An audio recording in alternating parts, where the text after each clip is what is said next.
నమస్తే ప్రేమను మిత్రులారా. ఈరోజు ఆగస్టు 11 సరిగ్గా 29 ఏళ్ల క్రితం ఇదే ఆగస్టు 11న ధోకాదిన్న తెలంగాణ పేరుతో సూర్యాపేట ఇప్పుడు సపరేట్ జిల్లా కేంద్రమైంది. ఆనాడు నల్గొండ జిల్లాలో భాగంగా ఉన్నటువంటి సూర్యాపేట తాలూకా కేంద్రంలో ఒక పెద్ద బహిరంగ సభ.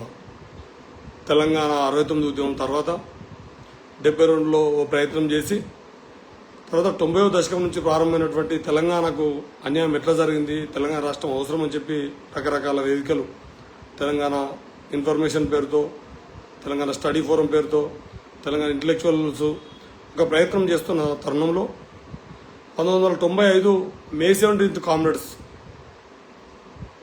తో మొత్తం విప్లవోద్యమంలో కులం పాత్రని, అదే సందర్భంగా ప్రాంతీయ ప్రజాస్వామిక ఉద్యమాల పట్ల ప్రాంతీయ ఉద్యమంలో కూడా ఎట్లా అగ్రకుల ఆధిపత్య శక్తులే ఆధిపత్యంలో పెట్టుకొని ప్రాంతీయ ప్రజాస్వామిక ఉద్యమాలను కూడా కేవలము సరిహద్దులు గీసేటటువంటి, అంటే భౌగోళిక తెలంగాణకే పరిమితం చేసేటటువంటి విధానాల గురించి, అదే సందర్భంలో అస్తిత్వము అంటే కేవలం కుల అస్తిత్వం మాత్రమే కాదు, ప్రాంతీయ అస్తిత్వం కూడా అని, ప్రాంతీయ కుల అస్తిత్వాల కలయికగా, అంటే తెలంగాణ కావాలనే ప్రాంతీయ అస్తిత్వంతో పాటు తెలంగాణలో దళిత భోజన ప్రజారాజ్యం రావాలి అని, తెలంగాణలో అప్పటికే ఏర్పడినట్టే 95 మే 17 కామ్రేడ్స్గా వీరన్న నిర్ణయం తీసుకుంటారు. కామ్రేడ్ మారోజు వీరన్న అమరుడు, మార్గదర్శి, ఇండియా విప్లవానికి ఇండియా విప్లవ బాటను చూపినటువంటి, ఎట్లయితే రష్యాలో Lenin what should be done in Russia, అంటే రష్యాలో ఏం చేయాలని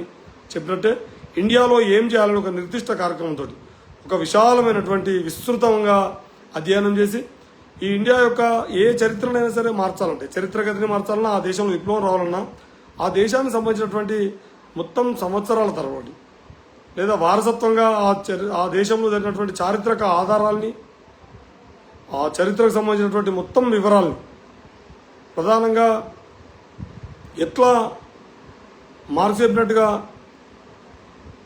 ఉన్నోళ్ళు లేనోళ్ళని, ఎవరైతే మనం వర్గ పోరాటం అని అంటే పేదోళ్ళకి అయితే ఏమి లేనోళ్ళకి అన్నీ ఉన్నోళ్ళకి, హూ హ్యావ్స్ అని, హ్యావ్ నాట్ హ్యావ్ అని ఇంగ్లీష్లో చెప్పినట్టుగా కలిగిన వాళ్ళు ఎవరు, లేనోళ్ళు ఎవరు, ఏమి లేనోళ్ళు ఎవరు అని వర్గ పోరాటంతో పాటు ఇక్కడ లేనోళ్ళే, పేదోళ్ళే, తక్కువ వాళ్ళకి కూడా చూడబడుతున్నటువంటి ఒక ప్రత్యేకమైన విలక్షణ స్థానం ఉన్నటువంటి ఇండియా విప్లవానికి, ఇండియా విప్లవ బాటతో పాటు అన్ని ఉద్యమాలలో అస్తిత్వంతో, ఆత్మగౌరవంతో పాటు ఇట్లాంటి ఆత్మగౌరవ అవమానాలకు గురవుతున్నటువంటి వాళ్ళు, లేదా ఆత్మగౌరవ పోరాటాలన్నీ కూడా విడివిడిగా చేస్తే మళ్ళీ తిరిగి ఆ సంపన్న కులం యొక్క అగ్రకుల ఆధిపత్యమే తిరిగి, సంపన్న కులం అగ్రకులం, సంపన్నుడు వాళ్ళే, ఆధిపత్య కులాలు వాళ్ళే. కాబట్టి ఇక్కడ పేదోళ్ళే, లేనోళ్ళే, పేదోళ్ళు, అణచివేతకు గురవుతున్నటువంటి సాంఘిక కులాలు. కాబట్టి ఈ విషయాన్ని చాలా విశాలంగా విస్తృతంగా చర్చించి ఇండియాలో ఏం చేయాలని ఒక కార్యక్రమాన్ని, అందరూ సిద్ధాంతాలు కేవలం గ్రంథాలకు పరిమితమయ్యేటటువంటి నాయకుడిగా కాకుండా ప్రాక్టీస్లో భాగంగా తన సిద్ధాంతాన్ని ఇండియాలో ఏం చేయాలనో తను కుల ఆత్మగౌరవ పోరాటాలకి అలయన్స్గా సామాజిక న్యాయం కోసం పనిచేస్తున్నటువంటి వాళ్ళందరూ కూడా మేము ఎంతమందిమో మాకంత బాట, తోటి అనగారిన కులాలందరితో కూడా అదే బాట అని చెప్పి ఐడెంటిటీ అలయన్స్ ఉన్నది. అట్లా ప్రాంతీయ ప్రజాస్వామిక ఉద్యమానికి కూడా దాన్ని పెట్టడం అనేది బహుశా ఇండియా చరిత్రలోనే. మనకు జార్ఖండ్ పోరాటంలో కూడా తీర్ బల్పర్ జార్ఖండ్ లేయింగ్ అనే, తీర్ అంటే బాణం ఎవరు పట్టుకుంటారు ఇండియా సమాజంలో, ప్రధానంగా గిరిజనులే. అంటే నినాదం అది తీర్ బల్పర్ జార్ఖండ్ లేయింగ్ అని ఉన్నా కూడా అక్కడ అది గిరిజన ఉద్యమంగా, రాష్ట్ర ఉద్యమం గిరిజనులే ప్రధానంగా పాల్గొన్న గిరిజన ఉద్యమం. కానీ తెలంగాణ ఉద్యమంలో మాత్రం మొత్తం అనగారిన వర్గాలు, ప్రధానంగా శ్రామిక కులాలని, ఉత్పత్తి కులాలని భాగస్వామ్యం చేసి ఇక్కడి తెలంగాణ దోపిడీ గురి కావడానికి ఆంధ్ర సంపన్న వర్గాలు ఎంత కారణమో, లోపాయికారి ఒప్పందంతో ప్రతి సందర్భంలో తెలంగాణ ఉద్యమాన్ని అణిచివేయడంలో కానీ, తెలంగాణ ఉద్యమాన్ని పక్కదారి పట్టించడంలో కానీ, ఆంధ్ర పాలకులకు అనుకూలంగా తెలంగాణలోని పాలక వర్గాలు వ్యవహరించిన తీరును కూడా ఎక్కడికక్కడ ఎండగట్టిండు మన మారోజు వీరన్న. ఆ రోజుకి ఈ రోజు 29 ఏళ్ళు, ఆగస్టు 11. కేవలము ఆగస్టు 11 97గానే మనం చూస్తే ఈ విషయం అర్థం కాదు. కానీ 95 మే 17 కామ్రేడ్స్గా మొదలై 96లో మొత్తం అస్తిత్వ ఉద్యమాన్ని, అది ఒకవైపు అప్పటికే మాదిగ దండోర ఉద్యమానికి, మాదిగ కుల దండోరకు మద్దతు ఇవ్వడం, ఆదివాసీ తుడుం దెబ్బకు మద్దతు ఇవ్వడం, అట్లా నంగారబేరి, అట్లా చాకల కులపడసం చాకరేవు దెబ్బ, గౌడజన మోకు దెబ్బ, గొల్ల కుర్మ డోలు దెబ్బ, మాల సమరబేరి, ఇట్లా ప్రతి కులానికి తమ హక్కుల్ని గుర్తించి తమ హక్కులతో పాటు తమ ఆత్మగౌరవాన్ని ప్రత్యేకించి ఎట్లా ఈ దేశ సంపదను సృష్టించడంలో, ఈ మొత్తం మానవ నాగరికతను అభివృద్ధి చేయడంలో, ఈ సమాజాన్ని ఒక మెరుగైన సమాజంగా తీర్చిదిద్దడంలో కొన్ని సేవా కులాలు ఉండొచ్చు, కొన్ని ఉత్పత్తి కులాలు ఉండొచ్చు, కొన్ని ప్రధానంగా మొత్తం తమ అన్ని త్యాగాలు చేసి బలిదానాలు చేసి ఈ మనం సుసంపన్నమైనటువంటి భారతదేశంలో సుసంపన్నమైనటువంటి తెలంగాణ, సహజ వనరుల తెలంగాణ చెప్పుకున్నట్టుగా వీటన్నిటి కూడా ఒక రక్షకులుగా ఉన్నటువంటి నిజమైనటువంటి ఆదివాసీ, దళిత, బీసీ కులాలన్నిటి కూడా ఒక వాళ్ళ ఆత్మగౌరవం కోసం వాళ్ళు పోరాడుతూనే అందరం కలిసి పోరాడితే తప్ప మనము ఒక అలయన్స్ ఉంటే తప్ప సాధ్యం కాదని ప్రాంతీయ ప్రజాస్వామిక ఉద్యమానికి కూడా ప్రాంతీయ అస్తిత్వంతో పాటు బహుజన అస్తిత్వాన్ని, చైతన్యాన్ని అందించినటువంటి సభ అది. బహుశా తెలంగాణలోనే మొదటిసారి మొత్తం ప్రాంతీయ ప్రజాస్వామిక ఉద్యమాలలోనే ఇది ఒక విప్లవాత్మకమైన మార్పు. బహుశా కేవలం అన్ని నక్సలైట్ పార్టీలాగా నక్సలైట్గా మాత్రమే ఉంటేనో, కేవలం నక్సలైట్ దళాలు ఆయుధాలు కలిగి ఉంటేనో, లేదా నక్సలైట్ పార్టీగా మిగతా నక్సలైట్ పార్టీలలో ఒక గ్రూప్గా ఉంటే బహుశా అంతకుముందు మా ప్రాంతంలో కూడా 90వ దశకం ప్రారంభంలో అంటే 91, 92, బహుశా 89, 90 నుంచి స్టార్ట్ అయినట్టుండే ఘర్షణలు. అట్లా దళాల మధ్యనే రెండు విప్లవ పార్టీల మధ్యనే ఘర్షణతో కొట్టుకుంటా ఉంటే ప్రేక్షక పాత్ర వహించాడు. కానీ ఇక్కడ అట్లా కాకుండా తోటి నక్సలైట్ పార్టీల మధ్య ఘర్షణ కాకుండా ఒక నూతన కార్యక్రమాన్ని అందించాడు. కార్యక్రమం అంతా కూడా ఆధిపత్యం కోసమో లేదా గ్రామాలలో దళాలు, దానికి సంబంధించిన మిలిటెంట్లు ఆ పద్ధతి కాకుండా ఒక విప్లవాత్మకమైనటువంటి నూతన కార్యాచరణని వీరన్న తీసుకోవడం వల్ల కావచ్చు. బహుశా ఇది అదే కారణం. ఎందుకంటే తెలంగాణలో ఎప్పుడైతే తెలంగాణ కావాలి, తెలంగాణలో దళిత బహుజన ప్రజారాజ్యం రావాలంటే ఆంధ్ర సంపన్న వర్గాలు ఎంత కారణమో ఈ తెలంగాణలోని దోపిడీ వర్గాలు, ఆ రాజీ బయటటువంటి అగ్రకుల సంపన్న వర్గాలు కూడా శత్రువు చూపెట్టే తనాన్ని పట్టుకొని ఇద్దరు ఒకటై తెలంగాణలోని సంపన్న అగ్రకుల ఆధిపత్య శక్తులు, సీమాంధ్ర నాయకత్వం అప్పటికే బలీయంగా ఉంది కాబట్టి బలంగా ఉండి నక్సలైట్ పార్టీ అనే ఏకైక కారణం చూపెట్టి అప్పటికి ఎక్కడైనా మారోజు వీరన్న సాయుధుడు కాదు, మారోజు వీరన్న అలీగిరిని డ్రెస్ వేసుకోలేదు, మారోజు వీరన్న ఎక్కడ మందుపాత్ర పెట్టలేదు, మారోజు వీరన్న ఎక్కడ కూడా అసలు ఒక్క ఫోటో ఇది రాజ్యం చంపిన రాజ్యానికి కూడా ఎక్కడ ఆధారాలు దొరకదు. చనిపోయిన తర్వాత పక్కపొట్టు తుపాకి పడేసారు కానీ మారోజు వీరన్నకు సంబంధించి ఎక్కడ కూడా అసలు అది లేదు. అంటే ఆయుధం కలిగినటువంటి సాయుధుడిగా ఉండి విధ్వంసాలు చేసింది లేదు. అంటే విధ్వంసం చేసిన వాళ్ళు కూడా చంపాలా అని దాన్ని సమర్థించడం నా ఉద్దేశం కాదు. అసలు ఆ ఆరోపణ చంపడానికి రాజ్యం చేసేటటువంటి సాయుధులు, విధ్వంసకారులు, హత్యలను చేసే ఆరోపణ చేయడానికి కూడా వీలు కాని నాయకుడు వీరన్న. అట్లాంటి నాయకుడు ఒక ముందస్తు ఒక వ్యూహాత్మకంగా నిర్ణయం తీసుకోవడం, ఆ నిర్ణయంలో భాగంగా తెలంగాణ మహాసభ తర్వాతనే మిగతా విప్లవ పార్టీలు కూడా అంటే అప్పటికే ఉన్నటువంటి పీపుల్స్ వార్ కావచ్చు, జనశక్తి కావచ్చు, తర్వాత కొంతకాలం తర్వాత పీపుల్స్ వార్ జనసభను ఏర్పాటు చేసింది ఆ రాజకీయాలకు అనుకూలంగా ఆ ప్రజాస్వామిక శక్తులు కూడగట్టి. అట్లా తర్వాత చాలా కాలం తర్వాత జనశక్తి కూడా సంస్థలు ఏర్పాటు చేసి క్రియాశీలకంగా భాగస్వామైంది. ఆ తర్వాత చాలా కాలానికి న్యూ డెమోక్రసీ వాళ్ళు వచ్చారు. కానీ మొత్తం విప్లవ శిబిరంలో సంస్థాగతంగా ఒక నిర్ణయం తీసుకొని ఒక బలమైన సంస్థను ఏర్పాటు చేసి ముందుండి నడిచినటువంటి అనేక ప్రజాస్వామిక శక్తులు, ఉదాహరణకి ఇలా ప్రజాస్వామికంగా ఉన్నటువంటి డాక్టర్ చెరుకు సుధాకర్ గారు కన్వీనర్గా, మా అడ్వకేట్ భరత్ అన్న, ఇలా చాలా మంది వివిధ బెల్లయ్య నాయక్ లాంటి వాళ్ళు అంటే ముందుండి వేదిక కాడ కనిపించింది వీళ్ళు కావచ్చు. చాలా మంది ఇప్పటికి కూడా మన మీడియా చరిత్ర ఆధారం అంటే ఏముంటుంది, ఆ వేదికకి నాయకత్వం వహించిన వాళ్ళు ఎవరు, సభాధ్యక్షత వహించిన వాళ్ళు ఎవరు, ఉపన్యాసాలు ఇచ్చిన వాళ్ళు ఎవరు, ఏమైనా ఆధారాలు దొరికితే ఆ ఉపన్యాసాలు ఏమైనా రికార్డు దొరికితే ఈ మహాసభను మేము నడు. కానీ సభ వేదిక ఒక భాగం మాత్రమే. అందులో ఆ వేదిక మీద మాట్లాడిన వాళ్ళు, మైకులు మాట్లాడిన వాళ్ళు కావచ్చు, ఉపన్యాసాలు కావచ్చు, మొత్తం తెలంగాణ మహాసభకు సంబంధించిన దాంట్లో మొత్తం తెలంగాణ సమాజంలో ఎన్నుకుండి నడిపినటువంటి విప్లవ శక్తులు మే 17th కామ్రేడ్గా వీరన్న ప్రారంభమై వీరన్న విప్లవ రాజకీయాల్ని మనసా వాచా నమ్మి పూర్తి స్థాయిలో ఆ ప్రాణత్యాగాలకు కూడా సిద్ధపడ్డ పిఆర్ ప్రొఫెషనల్ రివల్యూషనర్ అంటే పూర్తి స్థాయి విప్లవ కార్యకర్తలు వందలాది మంది ఆనాటి యువకులు. ఇవాళ ఇప్పుడు జెన్జెడ్ అంటే ఏదో 30 ఏళ్ళ లోపల 35 ఏళ్ళ లోపల అని చెప్తున్నారు. కానీ 1997 ఆగస్టు 11 సూర్యాపేట జరిగినటువంటి దోకా తిన్న తెలంగాణ సభకి తెలంగాణ మహాసభ ఏర్పాటు కూడా ఆనాడు 3 పదులు కూడా నిండని నాయకత్వమే ప్రధాన నాయకత్వం వహించింది. వీరన్న కూడా ఆనాటికి బహుశా 35-34 ఏళ్ళు ఉండుంటాయి. కాబట్టి 3 పదులు కూడా నిండని వాళ్ళ సంఖ్య వీరన్న ఫాలోవర్స్గా ఎక్కువ ఉంది. రాజ్యం కక్షగట్టి వెంటాడి కేంద్ర ప్రభుత్వంతో మిలాఖత్ అయినటువంటి రాష్ట్ర ప్రభుత్వం, ఆ రాష్ట్రంలో ఆనాడే ఆంధ్రప్రదేశ్లో ఉన్నటువంటి సీమాంధ్ర కమ్మారెడ్డిల యొక్క ప్రధానంగా కమ్మ ప్రయోజనాల్ని, రాయలసీమ రెడ్ల, కోస్తాంధ్ర కమ్మల ప్రయోజనాలు మాత్రం కాపాడే ప్రభుత్వానికి తెలంగాణలో ఆనాటికి అధికారంలో ఉన్నటువంటి లేదా చంద్రబాబుకు, రాజశేఖర రెడ్డికి అన్ని రకాలుగా వాళ్ళ అడుగులకు అడుగులొస్తే లేదా వాళ్ళ అనుచరులుగా పడి ఉన్నటువంటి ఈ ప్రాంత నాయకత్వం కూడా ఓ మేరకు అండగా నిలబడి, అంటే హత్యలు జరుగుతూ ఉంటే నోరు మీద అండగా నిలబడడం అంటే అర్థం వాళ్ళ ఆయుధంతో చంపుతుంటే వీళ్ళు ఎన్నుకుంటే చంపడం అనే కాదు, హత్యలను కూడా కనీసం పూర్తి స్థాయిలో మొత్తంగా ఖండించకుండా, వ్యతిరేకించకుండా చేసి ఒక రకంగా ఒక గొప్ప మార్పు తెలంగాణ సమాజంలో ఇవాళ 30 ఏళ్ళ అంటే 29 ఏళ్ల కింద జరిగినటువంటి ఆ కొనసాగింపు కనుక అదే ఒక రాజకీయ నిర్ణయం తీసుకొని కనుక ఉంటే నిజంగా తెలంగాణ ఎట్లుంటుందని ఊహిస్తే అది ఊహించడానికి చాలా అసలు గొప్పగా ఉంది. అంటే తెలంగాణ మొత్తం దేశానికి మోడల్ అయ్యేది.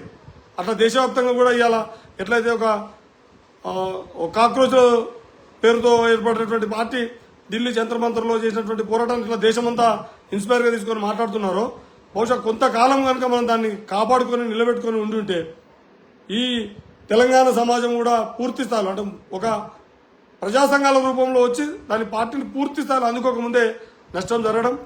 కాబట్టి ఇవాళ మీ అందరికి కూడా సామాజిక మాధ్యమం ద్వారా అందరికీ నా అప్పీల్ ఏంటంటే ఆగస్టు 11 ముందుండి నడిచినటువంటి తెలంగాణ మహాసభ నాయకత్వానికి ఆ రోజు ముందుండి అట్లే వెనుకండి అన్ని రకాలుగా వెనుకండి నడిపించి పూర్తి స్థాయిలో ఒక గొప్ప మార్పుకి ఇవాళ తెలంగాణ రాష్ట్రం రావడం అంటే 69, 72 లేకుండా మనం 95, 96, 97 ఊహించలేము. 97 పోరాటాలు లేకుండా అంటే తెలంగాణ మహాసభలు, తెలంగాణ జనసభలు, తెలంగాణ ఐక్యవేదికలు ఇవేమీ లేకుండా మనం ఒక రాజకీయ పార్టీ ఇక్కడ నిర్మాణం అయ్యి బలపడి అంటే ప్రజాస్వామిక విప్లవ శక్తుల చేతుల్లోకి పోకుండా ఒక రాజకీయ పార్టీ రావడం, తీవ్రమైనటువంటి అణచివేత వచ్చి ప్రధాన నాయకత్వాన్ని అంతా కూడా మావోయిస్టు సంబంధించినటువంటి మొత్తం కేంద్ర కమిటీని పూర్తి స్థాయిలో నడిపేటటువంటి ఒక శామన్న మహేష్ అన్న మురళి లాంటి వాళ్ళని కొయ్యూరు ఎన్కౌంటర్ ద్వారా చేయడం, అంతకంటే ముందే వీరన్ లాంటి ఒక గొప్ప మహోన్నతమైనటువంటి మానవీయ నాయకుడు, మానవత్వమైనటువంటి వీరన్నను బలి తీసుకోవడం, అట్లే సాంస్కృతిక రంగంలో విస్తృతంగా ప్రచారం చేయడానికి ముందుకు వచ్చినటువంటి గద్దరన్న మీద కాల్పులు జరపడం, బెల్లెలతక్క లాంటి వాళ్ళని ముక్కలు చేయడం, ఇవన్నీ మనం ఒక క్రమంగా చూసినట్టయితే తెలంగాణలో ఒకవైపు విప్లవ ప్రజాస్వామిక శక్తులని నిర్మూలించడము, భయభ్రాంతులకు గురి చేయడము, హత్యలు చేయడము, విపరీతమైనటువంటి జైల్లో పెట్టి చిత్రహింసలకు గురి చేసి జైలు పాలు చేయడం ఒక ఎత్తు అయితే, మీరు మొత్తం తెలంగాణ లేదా ఆంధ్రప్రదేశ్లో జైళ్లలో విపరీతంగా ప్రజాస్వామిక శక్తులు జైల్లో ఉన్న కాలం కనుక మీరు చూసినట్టయితే మీకు 97 నుంచి ఎక్కువ హత్యలు జరిగినటువంటి సమయం. కానీ ఇప్పుడు కూడా చాలా మంది తెలంగాణ ఉద్యమకారులకు సంబంధించి ఆ అమరవీరులను ఎట్లా చూద్దామంటారు. నా అప్పీల్ కూడా ఏంటంటే మిత్రులారా, అమరవీరులు అంటే తెలంగాణ కోసం సరే ఆత్మహత్య చేసుకోవడము అది మొత్తం పోరాట రూపమేనా, దాని పట్ల మనకంటే ముందు ఉన్నటువంటి లేదా భగత్ సింగ్ గారు కానీ ఇంకా అనేక మంది ప్రజాస్వామికవాదులు, ప్రజాస్వామిక శక్తులు చెప్పినట్టుగా ఆత్మహత్యను కూడా ఒక పోరాట రూపంగా చూస్తే ఆత్మ బలిదానాలన్నీ కూడా పోరాట రూపమే అని మనం భావించి మనం ఆ అమరులు కూడా నివాళులు అర్పిస్తున్నట్టే ఈ చంపబడ్డల గురించి కూడా మాట్లాడాలి కదా.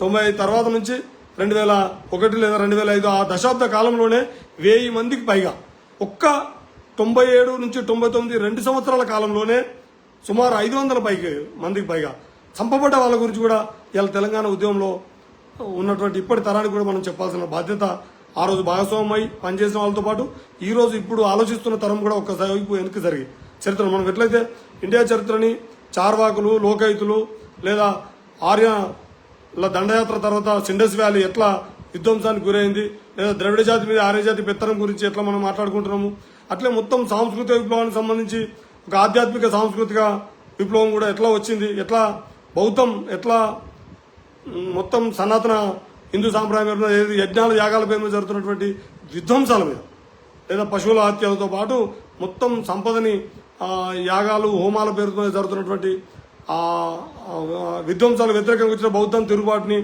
ఆ తర్వాత వచ్చినటువంటి అనేక బసవేశ్వరుడు కావచ్చు, కబీర్ కావచ్చు, అట్లా మనము పూలే, అంబేద్కర్ ఎట్లా మనం పోరాట వారసత్వాన్ని ఎన్నికిపోయి మనం ఎట్లా మొత్తం ఈ ఇండియా ఉపఖండ చరిత్రలో మొత్తం పోరాటాలను ఎట్లా మననం చేసుకుంటున్నామో తెలంగాణ గురించి కూడా దయచేసి ఇప్పుడు ఆలోచిస్తున్నటువంటి ఆలోచన పరులందరికీ ఈ ఆగస్టు 11 మహాసభ ఆవిర్భావం లేదా మర్రబడ్డ తెలంగాణకు 29 ఏళ్లు దాటిన సందర్భంలో మననం చేసుకుంటూ మొత్తం తెలంగాణ ఉద్యమంలో వివిధ విప్లవ ప్రజాస్వామ్య శక్తుల భాగస్వామ్యము, అణచివేతలో బలిదానాలైనటువంటి అమరులైనటువంటి ఆ మొత్తం విప్లవ శ్రేణులకి ఈ సందర్భంగా మరోసారి జోహార్లు చెప్తూ భవిష్యత్తు భావితరాలకు కూడా ఆ త్యాగాల్ని మననం చేసుకుంటూనే ఆ త్యాగఫలం సాధించుకున్నాము.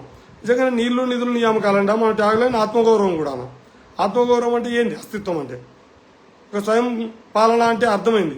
ఇవాళ నిజంగా తెలంగాణ స్వయం పాలనలోనే ఉన్నామా మనం? నిజంగా మన తెలంగాణ వనరుల్ని తెలంగాణ ప్రజలకు వినియోగించే పరిస్థితిలో ఉన్నామా? కనీస ప్రజాస్వామిక హక్కులు ఇక్కడ అమలు అవుతున్నాయా?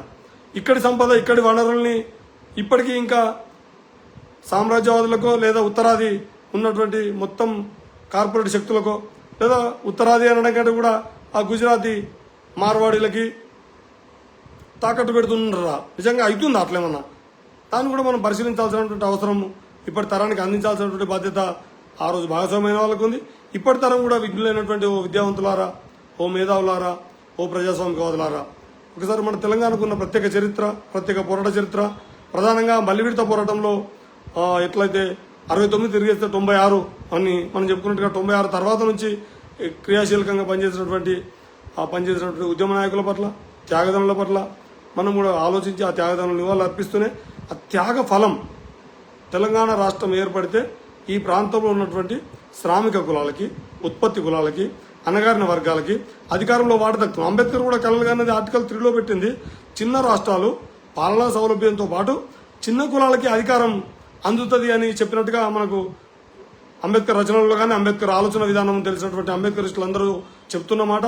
నిజంగా కూడా తెలంగాణ రాష్ట్రం ఆర్టికల్ 3 లేకుండా తెలంగాణ రాష్ట్రం ఏర్పడలేదు. అంబేద్కర్ ముందు చూపుతోని ఎప్పుడైతే ఇక్కడ 2094లో మనం 119 నుండి వాళ్ళు 175 ఉన్నప్పుడు ఎన్నటికీ మెజార్టీ తీర్మానం జరగదు. కాబట్టి అసెంబ్లీ తీర్మానం అనేది ఎక్కడ పెట్టలేదు. పార్లమెంటు దీన్ని తీర్మానం చేయాలని పెట్టడం వల్ల తెలంగాణ వచ్చింది. లేకపోతే ఆంధ్రప్రదేశ్ శాసనసభలోని తీర్మానం అంటే ఎప్పటికీ సాధించే వాళ్ళం కాదు. ఇది చాలా ముందు చూపు.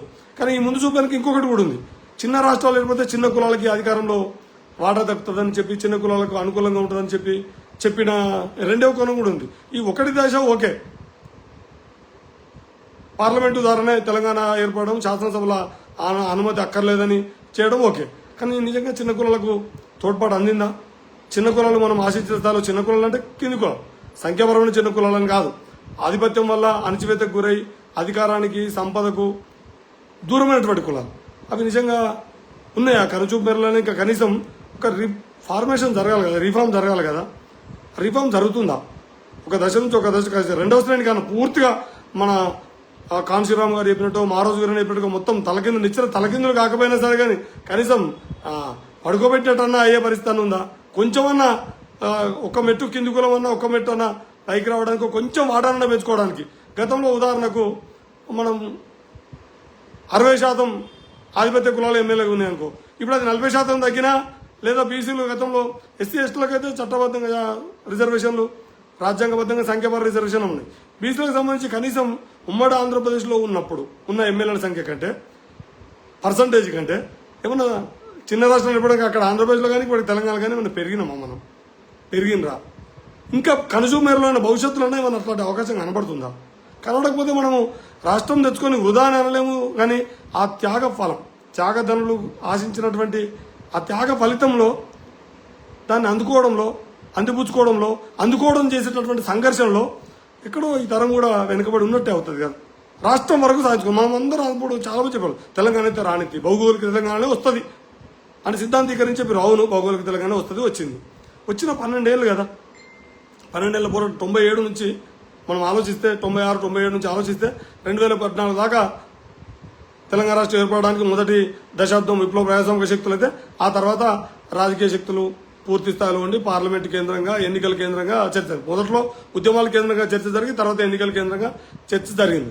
అది ఎన్నికల కేంద్రంగా చర్చ జరిగినా కూడా మన పార్లమెంట్లో తెలంగాణ గురించి మాట్లాడిన వాళ్ళు ఇద్దరే. అంటే పార్లమెంటు సభ్యులతోటే నంబర్ గేమ్లో మొత్తం దేశంలో ఉన్నటువంటి అన్ని పార్టీలని ప్రజాస్వామికంగా ఒప్పించడంలో తెలంగాణ ప్రజలు మొత్తం ఏకదాటి మీద రావడం అంటే అంతిమంగా పోరాటం రాజకీయ పోరాటం అయినా మొత్తం ప్రజల్ని విస్తృతంగా భాగస్వామ్యం మెరగడం వల్ల మాత్రం, అంటే ఒక రకంగా ఉద్యమం ద్వారానే మన తెలంగాణ సాధించుకున్నాం మనం.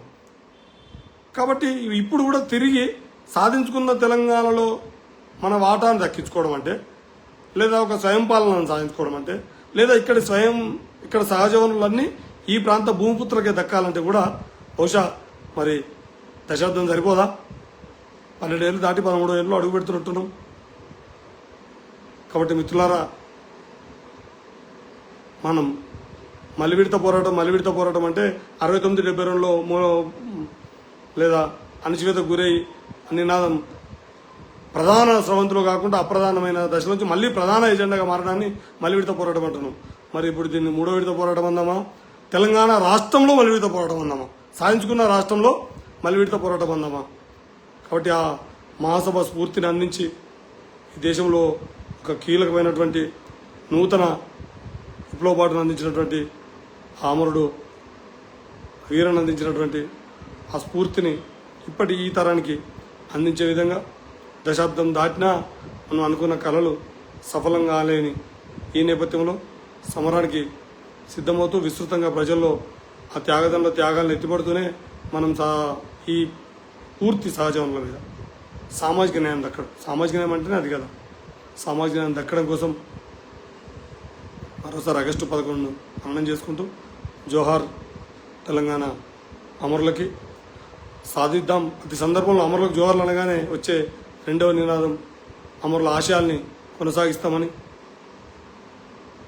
కాబట్టి ఆశయాలు కొనసాగించడం అంటే, ఆశయాల్ని సాధించడం అంటే, సాధించడం అన్నా ఈ మొత్తం వనరుల మీద ఈ ప్రాంత ప్రజలకు పూర్తి హక్కు రావడం, అది కూడా అన్ని వర్గాలకి, అన్ని కులాలకి వారి వారి జనాభా నిష్పత్తి ప్రకారం అధికారంలో, సంపదలో వాట దక్కడమే మనం ఆ ఆశయాన్ని కొనసాగించడం అవుతుంది, అది దక్కించుకోవడమే సాధించడం అవుతుంది.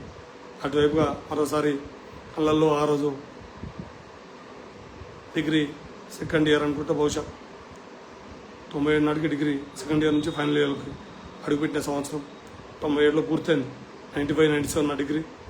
ఇంతకుముందు మనకి ఏదో దేశ ఉన్నత స్థాయిలో ఉన్న వాళ్ళు డిగ్రీలు, వాళ్ళు చదువుకున్న కాలేజీల పేర్లు, వాళ్ళు చెప్తున్న సబ్జెక్టుల పేర్లు, వాళ్ళు సర్టిఫికేట్లు చూపించడానికి నిషేధించినటువంటి అడగద్దు, అసలు అది రహస్యం అని చెప్తున్నారు. మాదైతే రహస్యం లేదు. 95, 25, 95, 178 నా రూల్ నంబర్. నా క్లాస్మేట్లు, మిత్రులు చాలామంది వివిధ ఉద్యోగులుగా, ఉద్యమకారులుగా ఇప్పటికి చాలామంది ఉన్నారు. 97 డిగ్రీ అయిపోయిన వెంటనే పూర్తిస్థాయి విప్లవ కార్యకర్తగా 97 మహాసభ విజయవంతంలో ఓ పూర్తి స్థాయి ఆ విజయవంతం వెనుక ఉమ్మడి జిల్లా నుంచే కాకుండా తెలంగాణలో ఆనాడు యువకుడిగా 77లో పుట్టిన, ఆ రోజు నిండు 20 ఏళ్ళు అంటారు, 20 ఏళ్ళ యువకుడిగా ఆనాడు పాల్గొన్న విషయాలన్నీ గుర్తొచ్చి మనం ఒక రకమైనటువంటి అన్ని త్యాగాలు, ఉద్యమాలు అన్ని రకమైన మనోవేదకు గురి చేస్తూ మది నిండా దుఃఖంతో, బాధతో అటువైపు ఏ ప్రయత్నం చెక్క చివరికి ఇలా మిగిలామా, బతకడం అంటే ఇంతేనా, ఏమన్నా చేస్తూ అంటే విలాసవంతమైన జీవితం కాకపోయినా కొంత సౌకర్యవంతమైన జీవితంతో ఉన్నాం కదా, దీంతో సరిపెట్టుకొని ఉండడమా, లేదా ఏ మేరకు వీలైతే ఆ మేరకు ఓ సామాజిక న్యాయ కార్యకర్తగా పనిచేయడమా అనే సంఘర్షణ గత వారం నుంచి అర్థం పట్టనివ్వట్లేదు.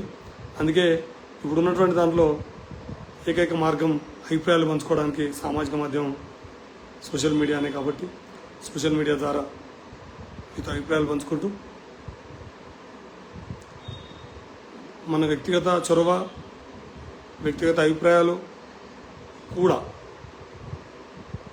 అప్పుడప్పుడు సమాజాన్ని విస్తృతంగా విపరీతమైనటువంటి ప్రభావానికి లోన్ చేస్తాయని నమ్మేవాడిగా, ఆనాడు మా భాగస్వామ్యం కూడా చాలా విస్తృతంగా ప్రభావం చూపిందని, భవిష్యత్తులో కూడా ఈ మిగిలిన ఎంగిల్ హౌస్ కూడా సమాజానికి ఉపయోగపడేది ఉండాలని, ఉండే విధంగా ప్రయత్నం చేద్దామని, చేతనైనంతలో, చేయగలిగినంతలో, మాటలకి మాత్రమే పరిచయం చేయకుండా పూర్తి స్థాయి ఫుల్ టైమర్గా కాకపోయినా చేయగలిగే సందర్భాన్ని బట్టి కలిసి వచ్చే మిత్రులతో కలిసి పరిమితంగానైనా సామాజిక న్యాయం కోసం పనిచేయాలని, పనిచేద్దామని, నేను మీతో కలిసి పనిచేస్తానని తెలియజేస్తూ, జై తెలంగాణ, జోహార్ అమరవీరులకు, అమర్ హే కమడ మారోజ్ వీరన్న.